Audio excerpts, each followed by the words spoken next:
Hi friends, good morning అండి. ఇది ఆడకెత్తికి రోజు వీడియో అండి. తెల్లవారుజామునే లేచి ఇంట్లో పనులన్నీ పూర్తి చేసుకొని స్వామివారి పూజ అయితే చేస్తున్నాను.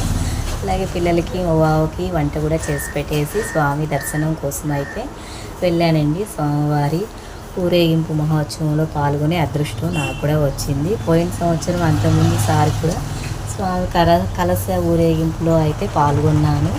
నాకైతే అనుకున్న పనులు మంచిగా జరుగుతాయి. స్వామివారి అమ్మవారి ఆశీర్వాదం అనేది పరిపూర్ణంగా ఉంటుంది అని బాగా నమ్మకం వచ్చిందండి. అందులోనూ సుబ్రహ్మణ్యేశ్వర స్వామి ముఖ దర్శనం చేసుకుంటేనే మనకి సకల దోషాలు అనేది తొలగిపోతాయి అని పెద్దవాళ్ళు చెప్తారు.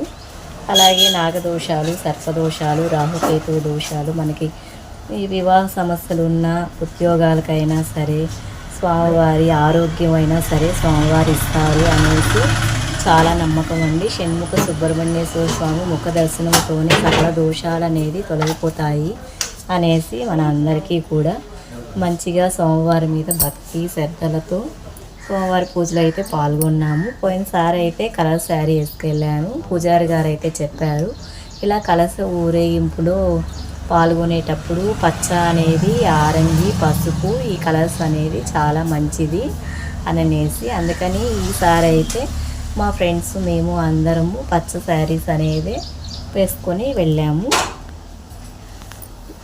ఈ గుడి అయితే వెంకటగిరిలో కైవల్య నది తీరాన వెలసి ఉన్న ఈ షణ్ముఖ సుబ్రహ్మణ్యేశ్వర స్వామి ఆలయం అయితే ఉందండి. ఈ ఆలయంలో ఇలా ఆడకెత్తికి రోజు అయితే కలశ ఊరేగింపు, స్వామివారి అమ్మవారి ఉత్సవ విగ్రహాలు అనేది ఊరేగింపు జరిగాక ఈ ఉత్సవ విగ్రహాలకే కళ్యాణ మహోత్సవం అనేది అంగరంగ వైభవంగా అయితే జరిపించారు.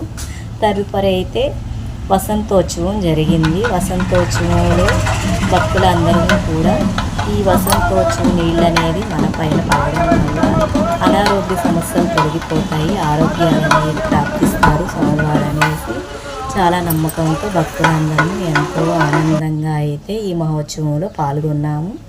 ఇలా కోలాటాలు కూడా చాలా బాగా అయితే వేశారండి.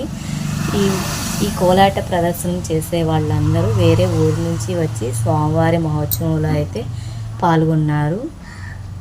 అలాగే సుబ్రహ్మణ్యేశ్వర స్వామి పేరెంట్స్ పిల్లలు కలిసి ఇలా సుబ్రహ్మణ్యేశ్వర స్వామి ఈ పాటకైతే నాకు చాలా బాగా నచ్చిందండి. చాలా ఆనందాన్ని కూడా ఇచ్చింది. ఇలా కోలాటం, ఇలా ప్రదర్శనలో నేను కూడా పాల్గొనాలి అని నాకైతే చాలా ఇష్టం అండి.